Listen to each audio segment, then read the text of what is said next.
brilliant. Yeah. And we were just talking before we started, the trophy parade when we won the Conference League started. Then I went to Hull, which was an even bigger place. Yeah. And then I was like, right, I don't want to see many people now. Then I moved to the capital of England. So, but no, Hull was brilliant. Nice Your place. boy will love it up there as well. Yeah, he does. He likes it as well. Good, well-run club as well. So yeah. Yeah, nice. Let's talk about this summer, Jarrod. Congratulations. You're a married man now. Yeah. How'd it go? No, it's good. She turned up, which I think is always the main thing. She turned up. We had good weather. Was you nervous? Do you know what? It was... we got there the night before and I felt like I was like you're waiting for it. And I was thinking, God, this... And then even on the morning of it, me and my mates, best man, the ushers, we're like, what are we going to do? Like, we were a bit bored, to be honest, because it was like, Danny was all getting ready. We couldn't see each other. My family were there. We just went in there was like a little spa bit. So we had a little bit of a we had a little bit of to relax. Yeah, we had a little Cucumbers bit of a over the morning, eyes. Yeah. Great some like of the the sides. So it was and then all of a sudden it was like bang, people are here. And then I think it finally got to me a little bit because then people were coming up to me and seeing my mum and dad all dressed up for me, my brothers, kids as well. Yeah. And then I was like, whoa. And then actually on the aisle when I was there, I was like, yeah, this is hitting me a little bit now. Because you think yeah, I'm fine. But then until you're in that moment, it's like, oh my God, someone turned the hay fever up, I think. So I was like, hay fever's bad. The pollen's bad around here. But no, it is, top day. How was the speech? Nail it? Yeah, it was one that I didn't practice because I didn't want a structured kind of script because I felt I could have gone off a little bit off topic. So I actually said in my thing, it was like I was Danny's dad and I've just won a Brit Award and I'm going around thanking everyone in the room because I was looking around thinking, thank the bridesmaids, thank Danny's mum and dad, my mum and dad, my best man, everyone. So no, it went really well. My best man had a speech as well. How did that go? Yeah, he had his script. His hand was going like this and his lip was going. Then he started talking about me and how close he is with my family, and then that got him. But it's a once in a lifetime opportunity to get everyone in the same room, and brilliant. Yeah, it was incredible day. Yeah. And a father of the bride speech must have been gushing about you. He was. I think he was declaring his love for me more than little Danny was on the day. I think that's one of the things I said in my speech. How does that dynamic work? Because you're the captain of West Ham, his beloved club. Yeah. And then the apple in his eye, and it's bonded together. Yeah. I don't know how he's feeling. Well, how does it make you feel? No, do you know what it is? I think for him, it's like almost the jackpot for him because, like you said, it's his club. As when you've got kids, you want him to be with the best person that treats them well and all that things. And he seems to think I do that well, so that's good. And he obviously loves me as well. So it's always nice. I think that's one of the things that I said in my speeches. It was, I think if Danny Senior could be up here and take my hand in marriage, I think he probably would. But no, he's just, I think the way I treat his daughter, I think he respects that as well. And obviously playing for his club and stuff is also probably helps a little bit as well. That first initial interaction, there was always something to talk about. It was just talking about West Ham. Yeah. First dance, Bubbles? First dance was very nerve-wracking. You said, did I get nervous? I think the main thing I was nervous for, the speech, I thought I'll be absolutely fine. The first dance. These hips, when I haven't had a drink, I was thinking, get the WD-40 out on these. But need a little limbering up before you got out there. Those 2 minutes were probably, all eyes on me. I was thinking, I hate this. I do not want this one single bit. And then as soon as the song was coming to an end, I was like, everyone, come on. Get the band going, get that guitar going. But it's all went. That's great. And as we head into autumn, West Ham fans are going to be cheering on you Saturday afternoon, 3 till 5. And then in the evening, Mrs. Jarrod Bowen is going to be on Strictly Come Dancing, competing against fellow West Ham fan Tom Skinner. I saw that. Yeah, no, it was something she said a couple months ago. It was in the pipeline. So, and then, the rumours start coming out and I was under strict instructions. Don't tell anyone. I was like, so people were asking me. I was like, I don't know. But I'm a bad liar as well. So I was like, I don't know. But just got announced. So I'm sure my weekends after a game, it'll be going over there and watching. She's already come back and said she had her first day not long ago. she's like, "Oh, can we do the dances together?" And I told you, these hips, mate, they ain't like them. They aren't like them professionals that can do it. So I was like, "You can have your dancing. I'll just come and watch." Because it got announced the other day. Obviously, I saw the roster. And Jimmy Floyd Hasselbank, who I was with, because I didn't know. On it, is he? He's on it. Jimmy's on it. Jimmy Floyd Hasselbank's on it. Like my ex teammate at Chelsea, but he was he kept his cards close to his chest. Like I would have never known. Then it's the next day. I was like, oh my God. So I phoned him. He didn't answer. Because I was about to say, I've seen your moves, bro. You ain't got this. You have not got this. I'm looking forward to seeing Jimmy on there, to be fair. I think Jimmy will be tough on He's just had his knee done. That's why he thinks he can do everything. He's gonna climb Mount Everest soon. Don't get injured practicing dance. Please don't. I'm not doing any practicing, don't you worry. And surely Danny's got to beat Tom Skinner. That's got to be the ambition, isn't it? I think so, yeah.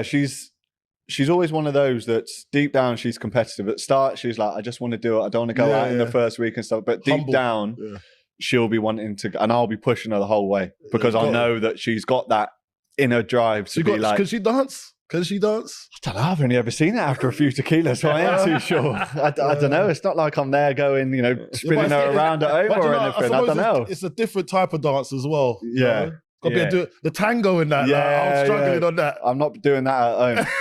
So I don't know. I think she'll be good though. I think when she puts her mind to it, she'll love be it. fun. Yeah, we can't wait to watch. Good luck to her. Yeah. Let's talk about the start of the season last week. Sunderland away. Have to say at half time, I thought we've got this in the bag. And then second half, just the momentum shifted. Yeah, no, I think it was a wake up call and a lesson for us as well. I think it doesn't matter who you play in the Premier League. The Premier League is the Premier League. Sunderland have just got promoted, but the way we started the first half, I thought we controlled it really well. We had some good chances. One of those goes in, it's a different game, but ultimately the facts were the ball didn't go in the net for us. They done well to keep it out, and I think you always expect a reaction. When you're the visiting side to a home stadium, you expect them to come out strongly second half because they didn't start the first half as well. And I think for us going forward, what we can learn from that is in the Premier League, you have to ride those moments together. You have to suffer as a team.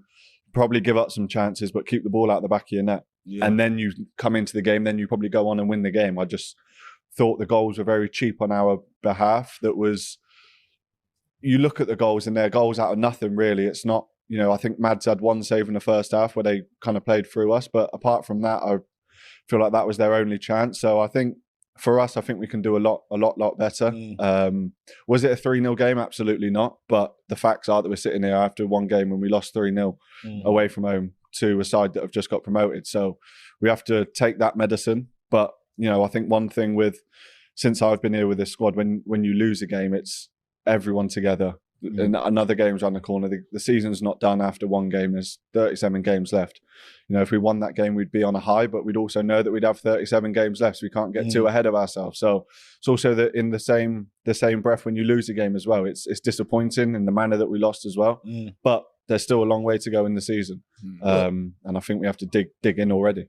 Well, listen, it's a long season, as you said. And when you think about it, it's better to get the cobwebs out early on in the season rather than something sitting in later on in the season, then you're messing yourself up. And it's an important point of the season. Right now, all we need to do is focus on, okay, that's gone wrong. Yeah.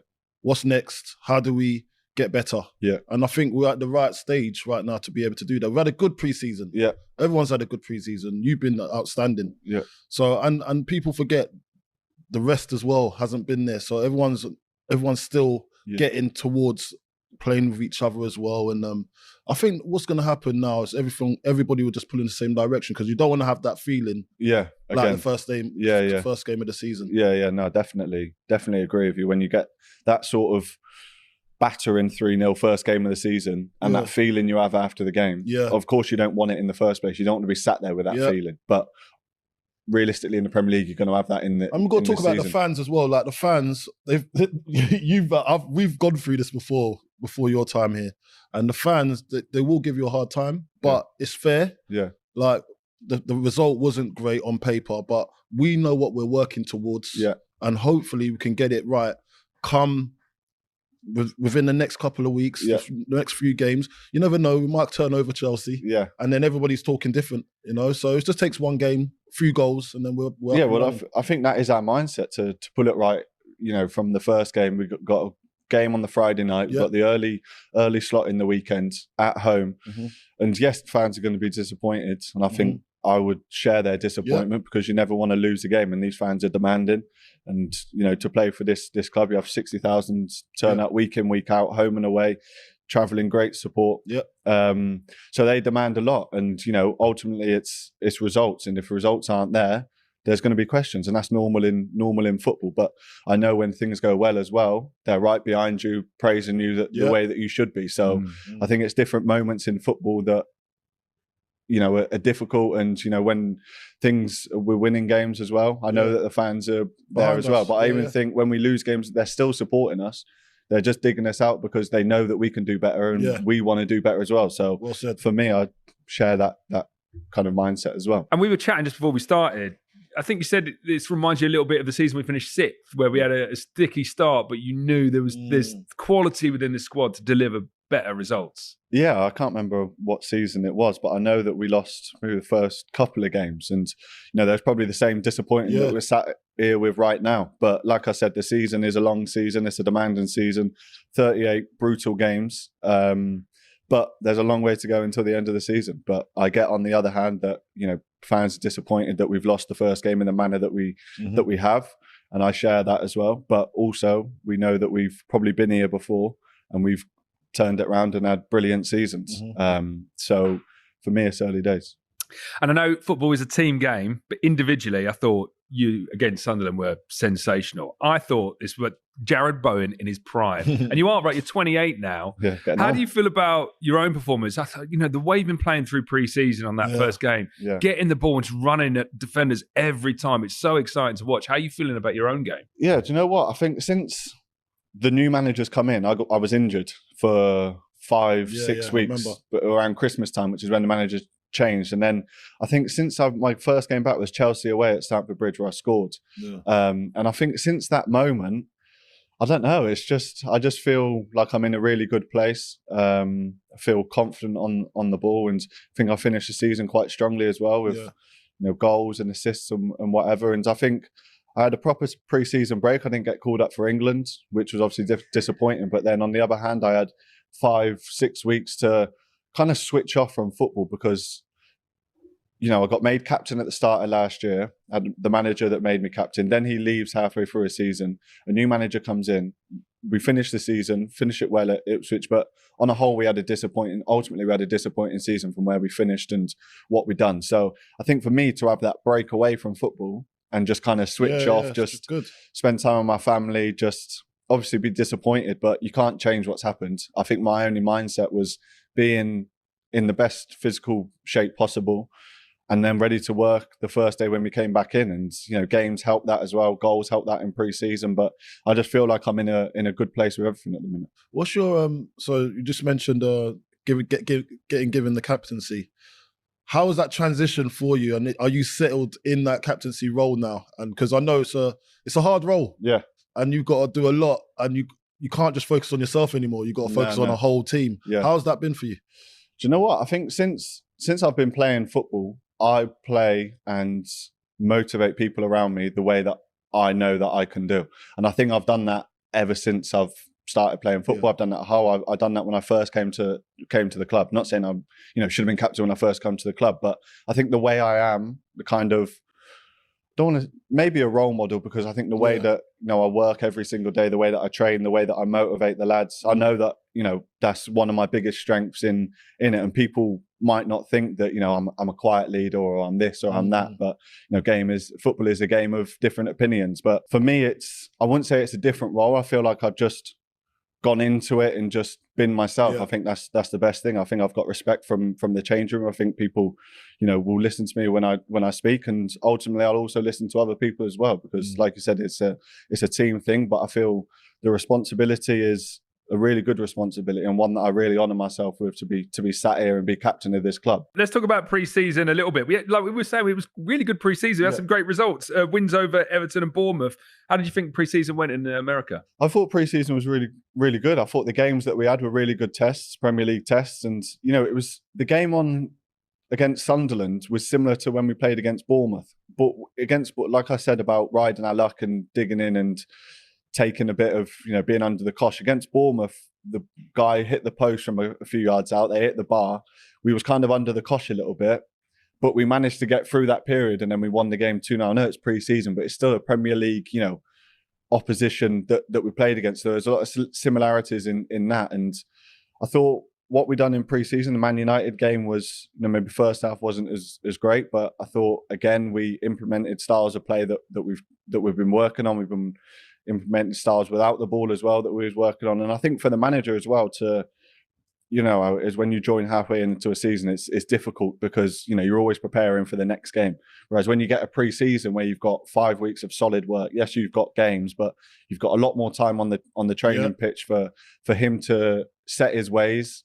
Spend a lot more time on it, and in pre-season you can put those into practice without worrying about the consequences, because yes, you want to win in pre-season, but if things don't go as well, it's not the end of the world, because it's a opportunity to trial different things that I think the manager wants to do. And I think we got a good mix of that, as well as, I said about socialise. I think we got a good mix of spending time together as a group as well. Yeah. Got a bit of travelling in as well, didn't you? You played Man United at the MetLife Stadium in New Jersey, Everton at Soldier Field in Chicago, and Bournemouth at the Mercedes-Benz Stadium in Atlanta.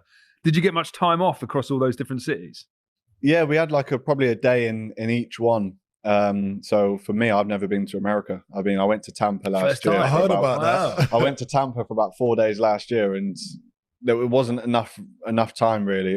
Felt like a totally different kind of trip. So this season, when we had, I think we was there for 12 days. So going to the different, I always get them wrong. Are they states or cities? It depends. It depends where you go. Yeah, I don't know, like New York, Chicago, New Jersey. Atlanta. Just say city. I think New Jersey is a state and a city. Yeah. I didn't want people to shout at me if I said the cities, and then people are like, "Oh, it's a state." And then American fans will be like, "He knows nothing." Yeah, Look at Carlton has always been there so many times. He still knows nothing. So to go over there was really good, and then obviously having fans over there as well, the American fans that don't get the opportunity to come to England to meet them to see games as well. And I love NFL, so to be in there as NFL stadiums for me was top. Yeah, It's MetLife Super Bowl. All three of them Super Bowls. All three of them. Because Mercedes-Benz Stadium's really good. That Mercedes-Benz Stadium's got the gear. It's like a gear in the roof, isn't it? Like a big. That stadium looks crazy. Yeah, that one was incredible. Brilliant. They was all top though. All top. And the cities, the people as well. The not just the fans, but the city itself. Yeah, just the feel about it as well. It was really. Like I said, I'd never been there before, so to have like little walkthroughs New York and stuff like that, it was incredible. Do you have a favourite city out of all the ones you went to? Chicago, yeah. A little bit windy. I heard it was called the Windy City. Yeah. But it's nothing because of wind. Do you know that, right? Nah. What? Something to do. Go on. Okay, this is what got told to me by a governing body over there. All right. So it's not called the Windy City because there's loads of breeze or anything like that. It's called because the politicians used to talk a lot of breeze, basically. Okay. So that's why they called it the Windy City. So they used to blow hot air out just that's why. Okay. That's why it's called it's not actually called the Windy City because of the breeze. Okay. Well, if you're watching this on YouTube, Google it, leave a comment. Let us know. It's a political term. It's a political term. But yeah, Chicago was very good. We was only there for a couple of days. That was the shortest one we was at. But we had a little walk around Chicago, and it was lovely there. And it might be in the USA next summer as well, because I hear there's a World Cup. Yeah, no, there is. Yeah, big opportunity coming up. But I think I've been through a disappointment before of not making a World Cup squad, and I feel probably in a little bit of a different mindset, different place of how to kind of prepare for that. As I said, I wasn't in the previous England squad, which, I think you take your medicine and you accept it. Yeah. I think you can either go one or two ways. You can either be really disappointed and it affect you. But I think for me, I was like, okay, cool, I'm not in it. Let me just work even harder and do what I do on the pitch anyway. So, and I think get into a World Cup squad ultimately comes down to what I'm doing at club level. Yeah. So, I want to be the best version of myself for myself, but also for the club as well. So, if we do well have a really good season, I know that we can, and then I can as well, then, hopefully that opportunity will arise. It will do. Yeah. And since you were last on Ironcast, you scored your first goal for England. It was the fourth in a 5-0 win over Ireland. Yeah. Something I ain't done. You had one cleared off the line against Spain. Yeah. Jarrod, up to that, you had one. Was it Belgium? You had one disallowed? And one cleared off the line, yeah. So when this one counted. Is this a West Ham thing? Yeah, it's like a FIFA conspiracy. What did it mean when that one counts? What is that feeling like? Yeah, no, it was incredible. It was a little free kick routine that we just, usually with free kick routine, I'm just like on the edge or like, but then I remember, I think it was Jude spoke to me and was like, right, I'm going to pass the ball back to you. I was like, all right, buzzing. Like, I just come on the pitch. Like, the free kick was. I remember it. 3 seconds you've been on. Yeah, no, it was kind of, I make my run there. I think Harry blocked one of the players and then I was just like, bang. And then it went in. Great finish. Oh, mate, but then I saw it on the big screen and I saw the block. And I was thinking, I swear to God, if this referee doesn't start this game in the next 5 seconds, I'm going to be fuming. But as soon as I see, I even called it, I was like, ref. Yeah, and he was like, good, goal. So I was, at Wembley as well, which was like... Yeah, it's brilliant, isn't it? Yeah, obviously having the opportunity to play for your country is one thing, but to score at, the home of the national stadium as well is incredible. And I know your dad is like so proud of your England career. So he must be excited about the potential of an American World Cup going over there next summer. Yeah, well, he took his camper van, didn't he, to the Euros, but I don't think he'll take his camper van he'll need to leave now. To America, he took it to the Euros then? In Germany, he drove over every day. Yeah, a couple of times he stayed for a couple of days. By the way. There was 4 of them. There was my brother, my dad, and then my 2 best mates. Is it? And then my brother and like one of my best mates can like drive it, like they the way they do like carpentry work and stuff, so they're in like vans all the time. My other mate's a footballer, he plays for Gillingham. My whole family, we've grown up watching football, World Cups and stuff, so having the opportunity to go to the Euros was incredible for them as well, to come to the games. We got to the final. To go to a World Cup would just be probably that one step higher as well, so hopefully. Fingers crossed. Yeah. Let's talk about the new additions in the squad. We've got Mads Hermansen, Callum Wilson, Kyle Walker-Peters, El Hadj Malik Diouf. How are they fitting in so far? No, they fitted in really well. Obviously, Malik, Kyle, been here a little bit longer, but Callum, Mads as well, the way they fitted in. I think it's credit to themselves coming in and just hit the ground running. And I think that's a bit of the environment we've got as well. It's, we want to be, we class this club as a family. We want to be, all together. And I think it's easy for players to come into this changing room now. I think Malik had opportunities in America. Kyle as well also came out to America. And, it was like they've been there for a few years. And, that was, I think, credit to everyone to kind of what we're trying to create in terms of letting people be themselves as much as they can be. Because I think when you get the best out of someone, they're just themselves all the time. They feel relaxed. They feel like they've got no dramas, no nothing. They can just come in, be themselves, have a group of mates around them and play football in simple terms. So, they've clicked in really well. Obviously quality players as well. Had a lot of experience, Callum, Kyle, Mads in the Premier League as well. Malik for what he's done. Beat England in the summer, I think, when he played. So he's got a lot of potential as well. Really exciting time, really good additions to the squad, and they fitted in really well. You linked up in the pre-season really well with El Hadj. Yeah. And his crosses are unbelievable. Yeah, one of the best I've seen. Yeah, so are you practicing in training that same? Yeah, or did you get to practice before the game to do that type of stuff? Do you know what? I had a little chat with him in training one time, and it was just because he loves to bomb forward. He's got like an engine to go, and I said, every time you get the ball in that out wide, I said, do not turn back and play back to the centre half. I said, just put the ball in the box. I said, if I'm not there, you can shout at me. But if you don't put the ball in, I'm going to shout at you. That's good. And I think for the 2 goals against Bournemouth, he crossed it to me. I kind of mishit it and then played it to Fuller, and he scored. And the second goal, again, there was that space.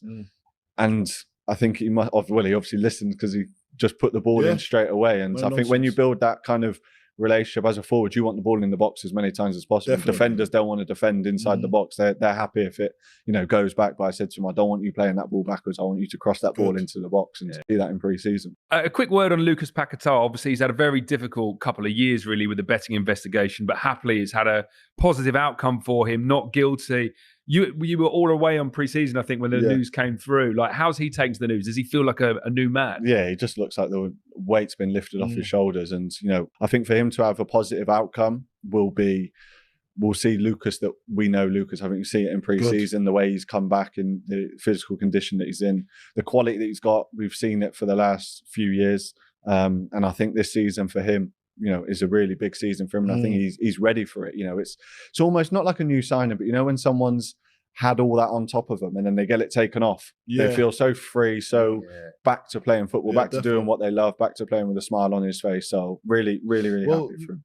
Like, from what I know about South Americans, and they're really in tune with their emotions. Yeah. So that's why I knew it was going to affect him last season. So now that's off his back now. Yeah. Now we can support him in the right way and say, listen, all you got is football now. Just go and play football. Go and play football. Yeah. Just think you're, I think he'll get a great reception. And he's unbelievable when he's like that as well. Then he can start doing his little flicks and tricks that he likes and they come off as well. It's not like he's doing flicks and tricks and they don't come off. Yeah. They always come off. Yeah. And then a quick word, like the gaffer's spoken a lot about like building in more mental resiliency into the squad. And I think we've got a sports psychologist now with the squad as well. Can you talk about like how the impact that's had? Yeah, no, and I think a lot of it is to build connections with your teammates that you might not know about. So, you know different people in the change room, but you might not sit down with them and speak about, I don't know, anything. And I think one thing that we're trying to improve is we're on the pitch with these people and you might not know nothing about this person. And I think that's probably got a negative effect on, you go into war with someone, you want to know that they're there with you. You want them as a friend as well as, a teammate as well. Gives you the extra 5-10%, doesn't it? Yeah, I think when we done a little exercise where I think it was called 4 H's. So it was like history. So the manager split us up into groups, because if he said get into groups of 5, you'd pick your groups of 5 who you're comfortable with. So he split us up into little groups. I think it was like history. So a bit about yourself, your heroes growing up, whether that be family, whatever, a heartbreak that you've had, people talking about football stuff, not non-football stuff, and then hopes. So like hopes for what you want to do, what blah, blah, blah, blah. So you kind of split us off. James is the psychologist, is one of his methods I think he's used before. And, you're sitting in groups of 5 or 6 with people that you might not sit with and speak and have a conversation, but you basically go around and speak about different things, those 4 things I just said about, and just have a conversation with people. And I think for me, it really opened my eyes up, because you listen to people speak and you're thinking, I did not have a clue about this kid, whether it be different cultures or different upbringings or different things like that. I think it just makes you creates a bond. Respect them more, and just you'll be like, wow, I didn't know that about you. Fair enough. And I think it was a really good thing that's, the manager wants to do, the sports psychologist wants to do. We want to be the best team. Yeah. Being the best team, when we've had success here, I think of what did we do well? We had a brilliant group. We had a brilliant spirit. Everyone would kind of die for each other on the pitch. And maybe we came off that page a little bit. Maybe we lost a little bit of, a little bit of trust, a little bit of togetherness last season. And I think bringing that back, we're just coming off the back of a 3-0 defeat against Sunderland. So now we got to stick together as one group. That's the most important thing, and be ready to dig people out, because I think when you're in that environment where I can dig you out, you can dig me out, and it's not personal, it's for the better of the team. I think the better that we'll be, and I think we're building steps to do that, to build a really strong team. Jarrod, that's perfect, because you got to understand. See, if I sit here and batter you and I don't know nothing about you, you'll take that personally to say, who the hell are you speaking to like that? But if I know more about you and you know that I know more about you and we're on the same page, then you'll know it's not coming from a place of malice. It's easier to listen to and to appreciate. Yes, because you want me to do better, and I want you to do better. So that it's a brilliant technique to get that done. And do you see this as a process over time? Can you feel like since Graham Potter's come in, do you feel like there's been continual improvement? Yeah. And that is a process that's going on? Yeah, definitely. And obviously you don't want to get caught up in the, it's going to take time. It's going to take time. You want to, do it straight away. Sometimes that doesn't happen. So of course we're not going to use it as an excuse to say, we're building time. We're a really good team, but I think results will help that. But I think that comes from being a team. And we spoke about having difficult moments. We had a difficult moment first game of the season, but I know that the group that we've got, we're together in these moments, which, you know, were the most disappointing things. Spoke about the fan disappointment. You know, they're going to be fuming, rightly so. We're also fuming, but we also know we have opportunities to put it right. And I think the better that you have that gel, the better that you have that squad together, I think it's easier to put it right in training. You know, we're back in training today. People demanding of each other left, right and centre, but we want to put right what didn't go so well against Sunderland. So it's not one of them where, you know, you're going to say, oh yeah, it's going to take time, blah, blah, those things. I think we're in a good place now to kick on through the season. I think in not 6 months' time, you know, we're going to be in a really good spot, but then we might lose a couple of games in a row. That happens in football, but it's how you bounce back from those moments. Yeah. I think it's easy when you're winning, because I think it's easy to, you know, be a proper squad when you're winning and everyone's excited to come in. I think when you build a real squad is when things aren't going so well. Yeah. And you can pull people through, and you know it's not personal. You know you're doing it because you want the best out of them, they want the best out of me, and we want to be the best team that we can be. Test the character. Yeah. And speaking about opportunities to put things right, Chelsea under the lights on Friday night at the London Stadium, the current world champions and the big one, of course, holders of the Conference League. Yeah. Huge opportunity. And I know, me and Colin were talking about this, like the atmosphere is going to be crackling for a London derby under the lights. There's no better chance. On a Friday night. There's no better chance. Get the early weekend slot. No, it's set up for a really good game. And we know the atmosphere that we can create there. But we have to, you know, go out there as a team. It's a local game. It's a rivalry game. It's a game where there'll be a lot of demands. Be a difficult game. Of course, it'll be a difficult game. But we're coming off the back of a really difficult result. So in our minds, it's win the game and show a reaction from what we've done for the first game of the season. And, you know, the fans will then have that atmosphere that we know that we can create. But I think we have to show them as well. We have to, you know, show the fans, get them off their seats, get them singing, make it difficult for Chelsea to come and win the game. Yeah. I believe, I think, I don't want to say it. I went to watch Chelsea while I was working. Palace. AC Milan. Oh, AC Milan. And what I saw against Palace weren't the same team. Okay, yeah. So as we were talking about the pre-season, you can have a great pre-season. Yeah. But then when the season starts, it's totally different. It doesn't look the same. It's such a weird thing that you can have a great pre-season. And this is the thing with us. Sometimes we have a great pre-season and we don't have a good start to the league. Yeah. And then I think it's the same with Chelsea. They've had a great pre-season, but they ain't started the league too well, and hopefully they don't start too well against us. Yeah, no. Well, this is us going at loggerheads together. They need a reaction as well, because they'd obviously be disappointed with drawing at home to Palace and not playing as well as they can. The one advantage we've got, we're at home. We've got the fans behind us. We can use that, and I think we have to use that to our advantage as well. We have to, every opportunity that we can, you know, like Sunderland, every opportunity they had to get their fans off the seats and make it difficult for us. It makes a difference. Yeah, we got to do exactly the same. So that's got to be our mindset and win the game. And we spoke about like personal ambition, want to get you on that plane to America next summer. But like for the team, for West Ham United, what are your hopes for this season? I think the Premier League now is probably the most competitive in terms of top 6, top 10. Yeah. So I think for this club, you know, 60,000 week in, week out, had some really good success over the years. We want to get back to those successful years, whether, you know, being back in Europe. We've had brilliant nights in Europe. I want to be playing in Europe. This club wants to be playing in Europe again.